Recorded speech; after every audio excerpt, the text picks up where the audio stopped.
Competition in the nail industry, Tracey. Tracey, if you're my competition and I'm a nail tech, I'm going to take you out. Because that's how I deal with competition. Know what I'm saying? Don't get in my way, Trace. Don't do it. How would you feel if I was a salon down the street and you know I'm gunning for you, Trace? You know how intimidated? I'm competitive, so bring it. You are competitive. I am so competitive. I went axe throwing with my friends, and she's like, "You are very competitive." I'm like, "I'm sorry." But you said in the beginning, though, that you weren't doing so good, and then you started kicking everybody's butt. Is that what happened? Yeah, and I was like, "Yeah," and she's like, "You're competitive." I'm like, "Yes, I am." Like, you should know this by now. So this is a skill you've learned. Stan should not mess with your husband. Should not mess with you. No, you keep axes now. I know how to throw. You have an inventory. Getting some. What if he walked in the house and you just had like axes everywhere, like a whole collection? Stan, baby, learning some things. Making notes, taking notes, watching Don't those piss me off. murder mysteries. Okay, that's typically I forgot what the subject is competition in the nail industry. Thank you. This is usually people have this very aggressive sort of like outlook on competition in the nail industry. Yep. And I think it can cause a lot of stress, undue, Yep. like you don't need it. They're so worried about the salon down the street that they're changing their prices. They're adjusting things like, oh, I shouldn't charge this much. That can cause so much anxiety. Mm-hmm. So let's start from the beginning of like, just generally speaking, how did you deal with competitors, other salons, during when you were doing nails? I didn't worry about them. Now, I was aware of my competitors, and of course I wanted to destroy them. And I was aware of what they were charging. But there's enough clientele for everybody. And believe me, if you're losing clientele, it's not because of your competitor. So, okay, wait. I need to ask you this because that's so interesting, right? You have this very fiery competitive side to you. Like I want to crush. Yes. But yet the same sentence you're saying, but I didn't worry about them. I didn't worry about them. So. Because people get nasty. Yes, they do. They get nasty. There's a reason why I always say that I was able to go from having one of the top salons in the town to owning that salon still and being able to distribute product to all the other salons. Right. Because even though they were my competition, I was always very nice to them. I never talked crap about people. You never know when you're going to be on the other side of the table of them, or maybe you need a job from them, or you want to sell them product.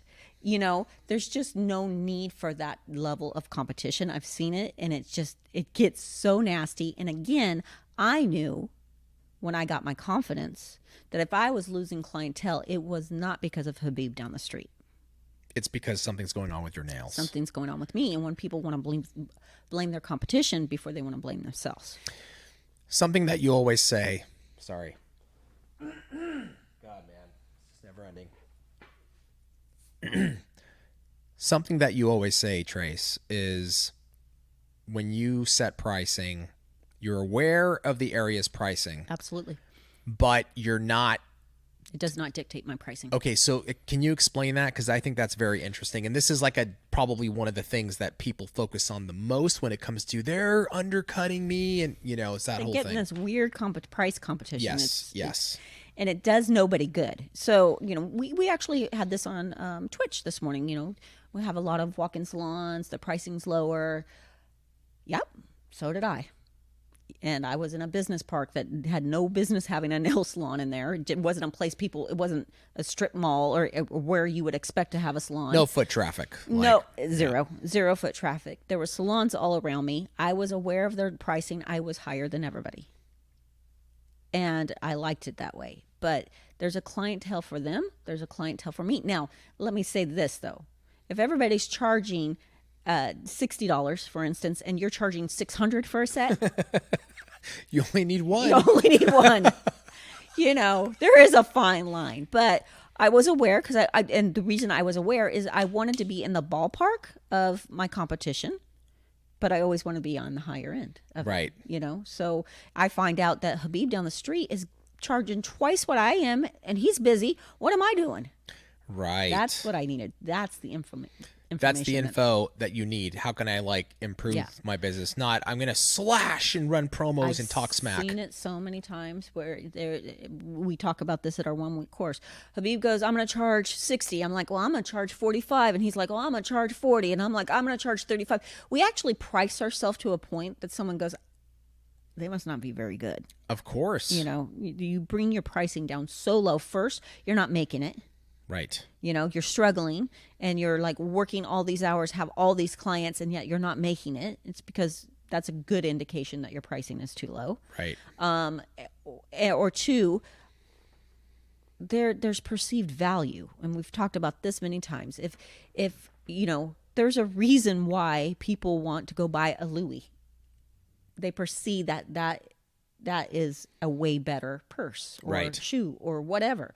Now, there are people like me that will still go to Walmart and get their whatever they want, but there's perceived value in that. And there's a clientele for that. And there's a clientele for you. And you don't get yourself in a pricing war. Yeah.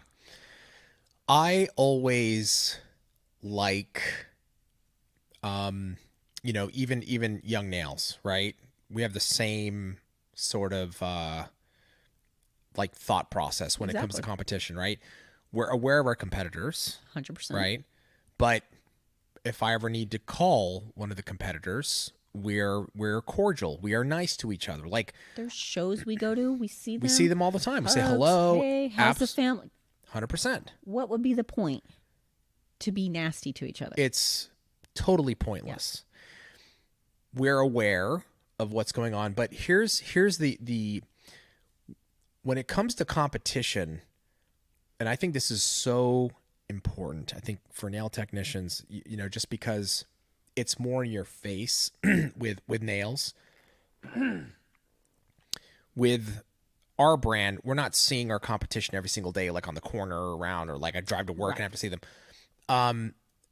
But I think it's really, really important where you've got to you have to improve your own business. So competing against yourself is the ultimate competition. So how are you going to pressure yourself to be better? Exactly. Yep. I remember when we were really small and we were in Anaheim down the street and we had 1,800 square foot, and we would buy files from one of our competitors at the time because we weren't making our own files. They were private labeling for us. They were right down the street. So I would have to go down there and buy files. So I'd walk into their company and I was just like, oh my God, huge, this right? Is what I want. Yeah. And I was like, when will we ever get to this point? But I wasn't like competing against them with myself. I wasn't like, we have to get there and, you know, what are they doing? And it was just, okay, that's the goal, but how can I make myself a little bit better than I was last week? Yep. What are some things we can put in place to make ourselves a little bit better? And as long as we're doing that, I believed we would get to that point. Not only did we get to that point, we surpassed so many of our competitors. I would actually argue we have surpassed all of our competitors because nobody's doing what we are doing today. How do we do that? We're judging ourselves. We're looking at our own selves and like, how can I get better? So same thing with nails. You know, you did the same thing. You were aware of your surroundings, but when it comes to competition, it's like, well, how can I make myself better than I was like last week? That's healthy competition. That's healthy competition. But you can't, you know, if you were failing at the business, you can't say, well, it's their fault down the street. Right. It's their fault. They're taking all my clients. No, it might be you're not doing good work, or there's a reason, and usually it involves looking in the mirror at yourself. It's almost like a cop out, right? Mm-hmm. Like if you were competing and you're so focused on the competition of what they're doing, and then you're adjusting to everything they're doing, when you fail, you just blame them. Yep. You're like, it's not my fault. You know, it's the restaurant down the street. Mm-hmm. You know, they're outpricing me and it sucks. And or it's the big businesses that have come into town and they've ruined. Look, that does happen. Yeah. But if like we've had to deal with that, we've had to deal with massive companies trying to like outcompete us. I mean, when we were distributing, if you remember, Tracey, when we're distributing to these big chain nail retailers, we're on the shelf next to these massive brands. Nobody knew who the hell we were. We were getting crushed. I could have easily said, it's their fault. You know, they're the ones screwing us up. What do? We just continue to make ourselves better. Yeah. And it's like, got to work on Young Nails brand. Exactly. How are we going to set ourselves apart? What can we do to do different than them? Again, using the competition, that's healthy competition. Exactly. But you're finding your space. Yes. In the game. Yes. And once you do that, you don't lose clientele. Even in salon, you know, oh, she's trying to steal my clients. If your clients really like you, they're not going anywhere. Exactly. You have to innovate some way, shape, or form, right? So like probably the most common thing we hear with a lot of nail technicians is they're like, how do I compete with these salons pricing? Like, innovate. You know, why not bring designs and techniques to your market that maybe other salons aren't? Yep. We're always introducing new styles of nail products. We're always bringing in new techniques. You know, one of the ways we innovated, we completely reinvented our entire brand by going full force social media 7-8 years ago, right? Market. We had to remarket and completely reinvent everything, our entire company. And it worked, Yep. You know, and we were trying different things for so long. I'm not saying you have to like, you know, do what we did to that extreme, but maybe is your marketing game as good? Yep. Should you be putting out more content?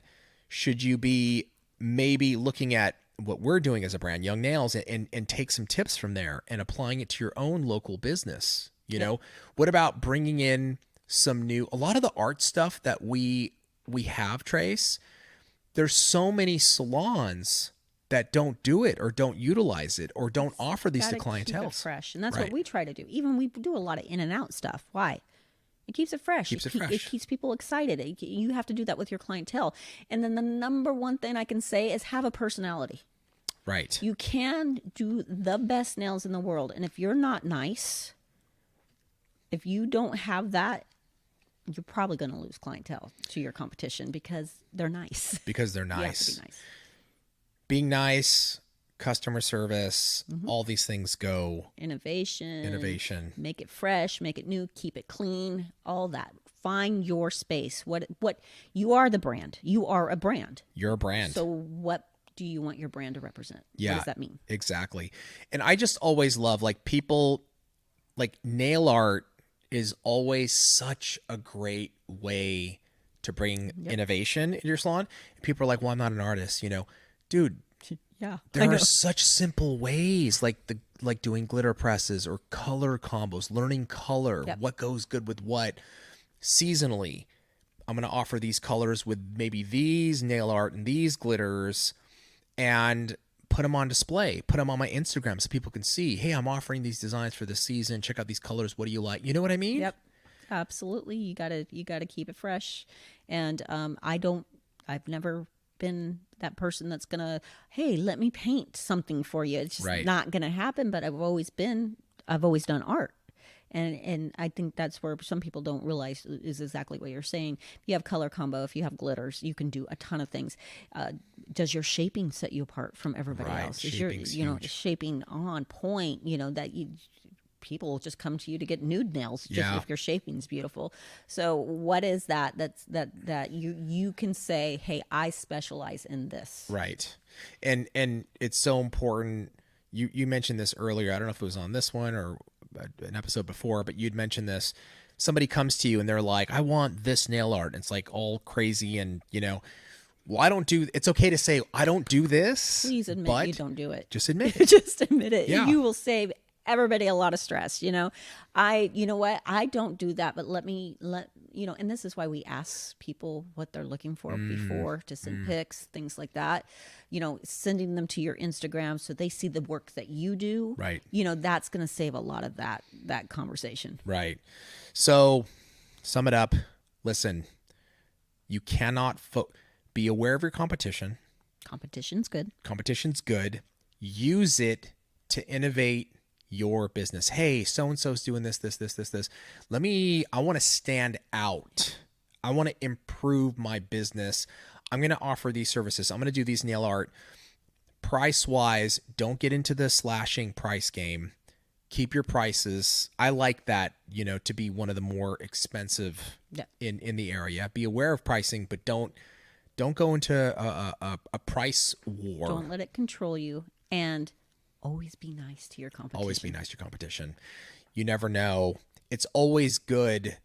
Again, you gave one great example I'll never forget, which is like you have a client that comes in and tries to get free sets by complaining. You can let other salon let each other know. Hey guys, check it out. There's this client. She may come to you, just letting you know. Dude, respect each other. Be aware of each other. Always nice to have that kind of network. Absolutely. Love it, Trace. Subscribe channel now. Subscribe channel now. Subscribe